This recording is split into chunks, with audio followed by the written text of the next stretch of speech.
Amados, graça e paz, é sempre um privilégio e uma honra ter a responsabilidade pela reflexão da Palavra de Deus.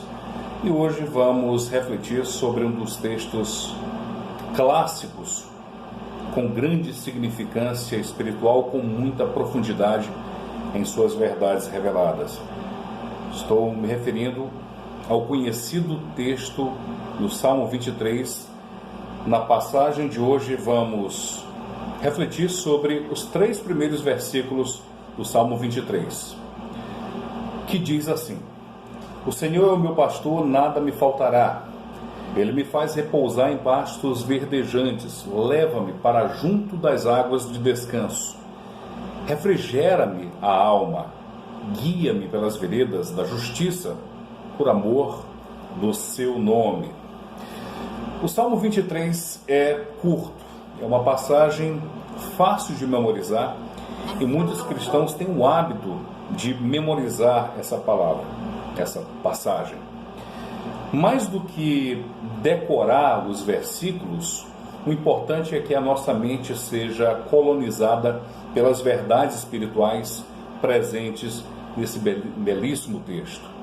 Precisamos saturar os nossos pensamentos com tudo aquilo que essa passagem tão relevante nos transmite.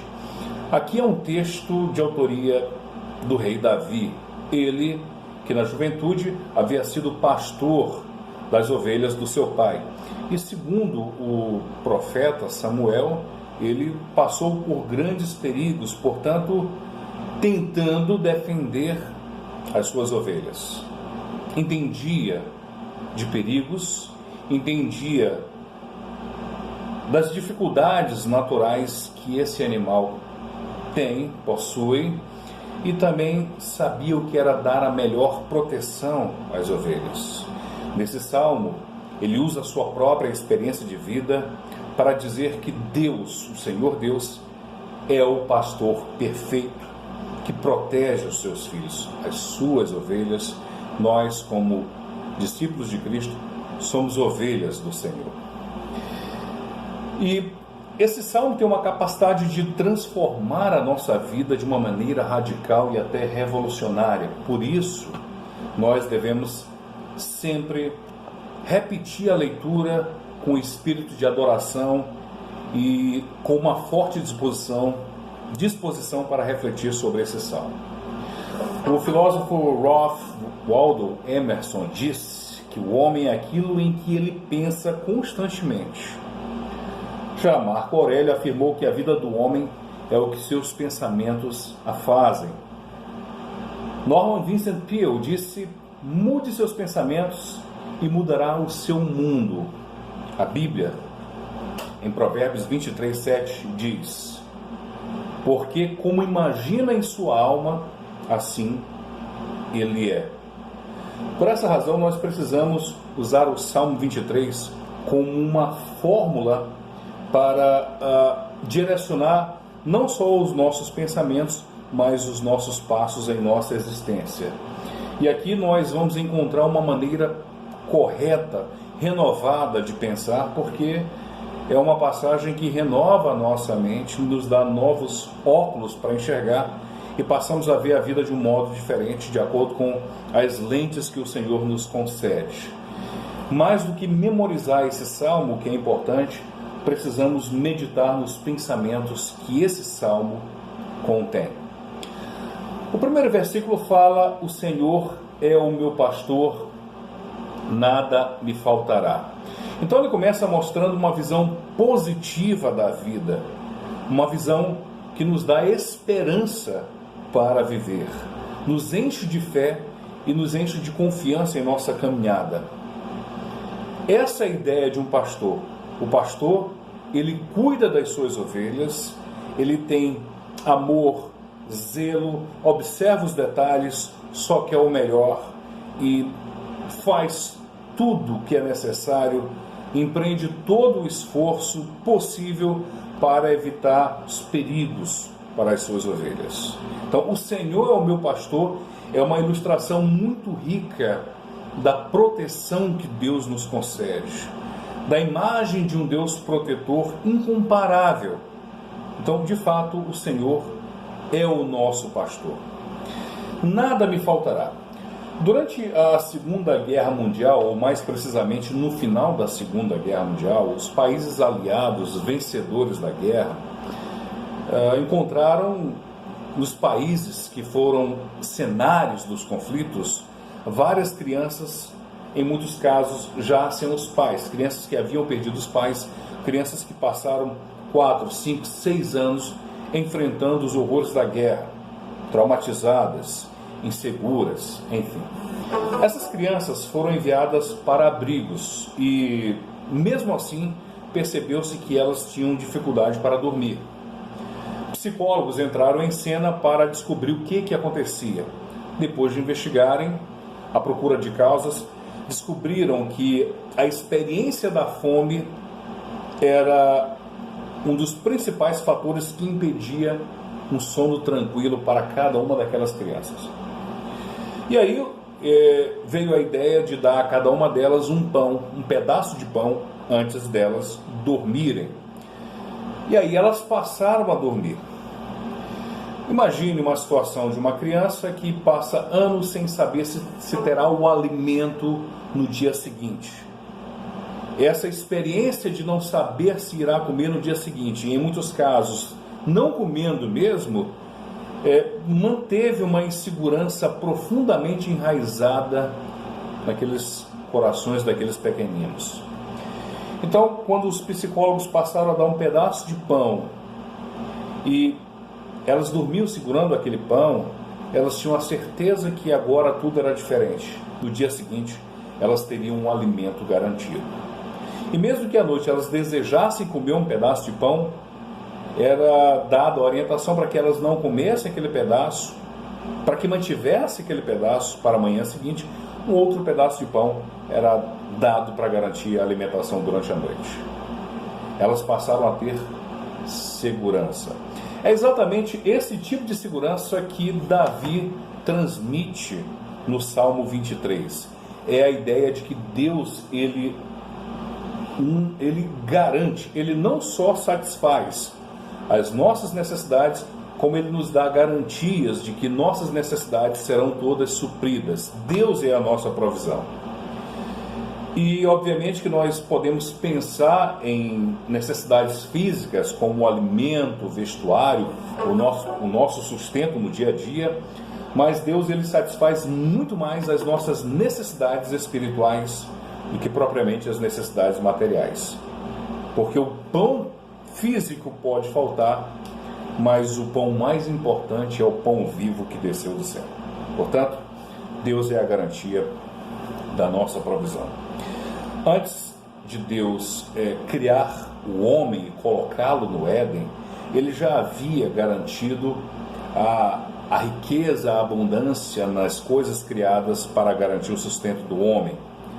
Antes do homem ser colocado no Éden, Deus já havia criado vastos campos ricos e férteis para a alimentação dele. Antes mesmo do homem surgir na terra, Deus já havia colocado no subsolo gases, petróleo, a matéria-prima necessária para o aquecimento do homem em períodos de frio. Portanto, Deus, antes de criar o homem, já havia planejado o sustento da sua criação, da coroa da criação, o ser humano. Então, Deus, ele satisfaz as nossas necessidades, e Jesus diz que o vosso Pai sabe de que tendes necessidade antes que lhe peçais. Jesus fala isso em Mateus 6, portanto, não temos motivos para duvidar do cuidado e da provisão de Deus. O Salmo 37, 25 diz o seguinte, é um comentário do rei Davi: fui moço e já agora sou velho, porém jamais vi o justo desamparado, nem a sua descendência a mendigar o pão. Davi nunca viu o justo mendigar o pão. Davi nunca viu o justo desamparado. Pensando bem, eu também nunca vi. E creio, você também nunca viu. Deus garante o nosso sustento. Mas o impressionante é que a riqueza desse texto vai para além da provisão de Deus, das nossas necessidades, sejam elas físicas ou espirituais. Nada em hebraico é ló. Ló em hebraico tem uma tradução em português que é a palavra nada. Mais do que garantir que nada vai me faltar como filho de Deus, o que o texto está dizendo, no seu sentido absoluto, no seu sentido mais amplo, é que Deus não é um Deus ausente. Ele sempre será um Deus presente. Ou seja, não vai faltar Deus na vida daquele que crê. Esse é o sentido absoluto do texto. Deus é um Deus presente. Ele me faz repousar em pastos verdejantes. Leva-me para junto das águas de descanso. Veja bem, quando fala em pastos verdejantes, passa a ideia de tranquilidade. Veja bem, os pastores daquela região da Palestina, os pastores orientais, geralmente iam para os campos pela madrugada levando as ovelhas, isso por volta das 4 horas da manhã. E eles iam para o pasto, para os campos, para se alimentar. Por volta das 10 horas da manhã, o sol fervia, é uma região muito quente, com temperaturas que ultrapassam a 40 graus. Imagine com aquela lã com capacidade para absorver e manter o calor. Elas poderiam até morrer nessa circunstância. Então o pastor, de forma inteligente, levava as ovelhas para lugares sombreados, mais tranquilos e verdejantes. Elas poderiam ali se deitar, descansar, ruminar o alimento e depois ingerir água. Portanto, uma situação adequada para a sobrevivência e para o bem-estar e conforto de cada ovelha. E aí, assim como o pastor, ele dá essa tranquilidade, essa segurança para a ovelha, Deus também garante a segurança para cada um dos seus filhos, para uma situação de tranquilidade, de quietude da alma. E aí também é importante que nós busquemos as horas tranquilas para estarmos com os pensamentos completamente voltados para Deus. É importante que encontremos lugares secretos, lugares seguros, horas tranquilas, em alguns momentos, desde o momento de acordar até o anoitecer, ou mesmo durante a madrugada, para que possamos descansar, estar com a mente tranquila, pacificada e podemos voltar os nossos pensamentos a Deus, seja numa reflexão com base na leitura da palavra, seja em oração. Precisamos desses momentos de tranquilidade. Observe, as grandes realizações da humanidade, quando estudamos a história dos grandes homens que já pisaram nesta terra, a gente percebe que suas grandes realizações, com muita frequência, são feitas em momentos de calmaria, de tranquilidade, longe do barulho das zonas urbanas, da urbanidade, longe das multidões. Então, não dá para se pensar em poesias históricas sendo feitas no meio do barulho da multidão. É impossível pensar nas grandes obras da literatura universal tendo sido escritas no alvoroço, no barulho, no grande movimento. É na quietude que grandes realizações são garantidas. A gente percebe isso mesmo na vida de grandes homens de Deus. Elias, ele teve um encontro com Deus não no tremor da terra, não no fogo, mas na voz calma e tranquila do Senhor.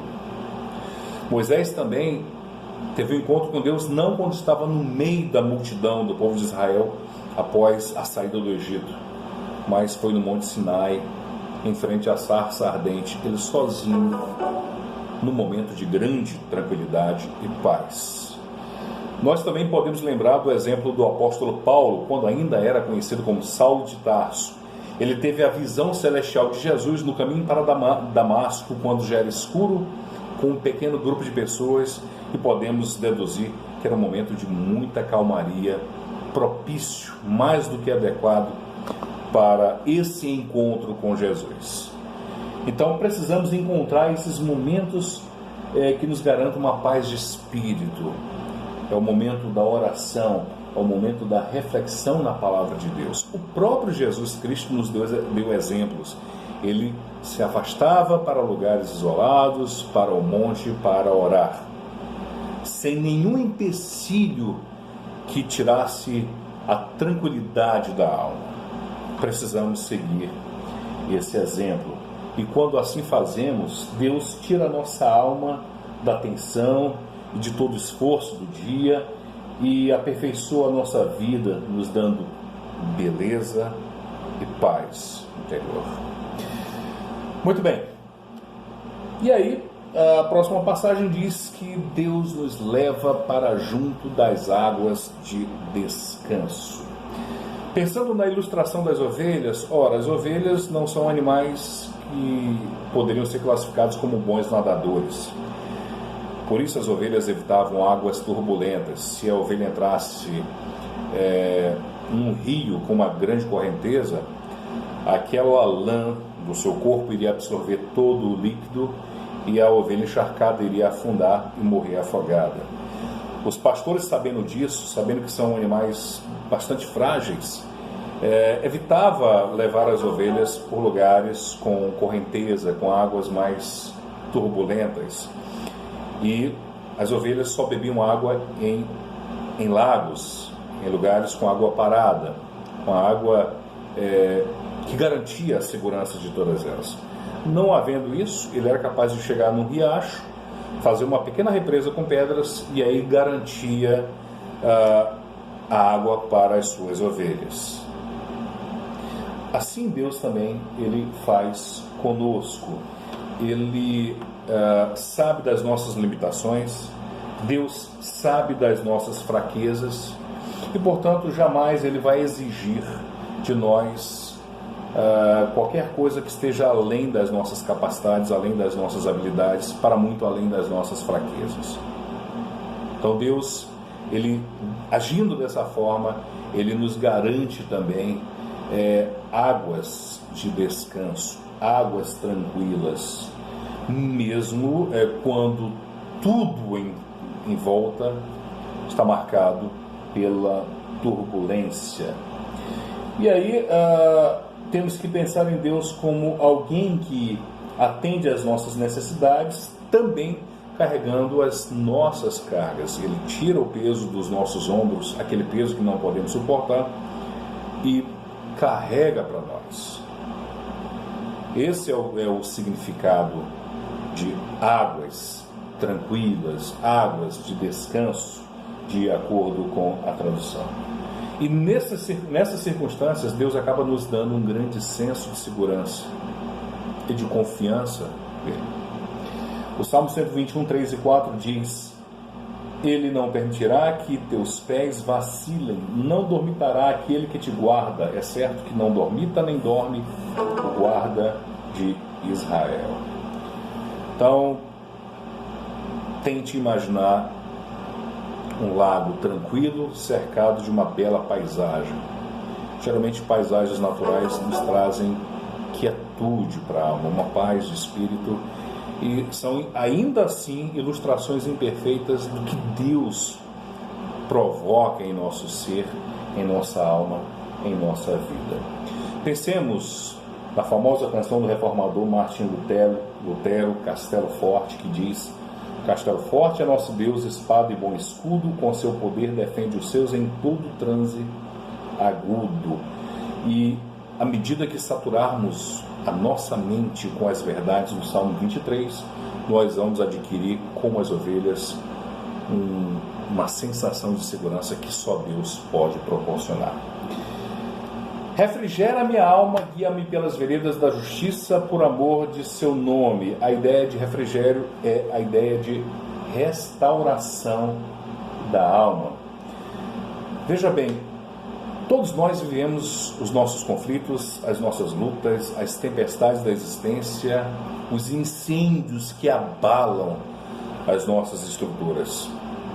E é comum perdermos o vigor, a energia, a força, a vontade de continuar lutando.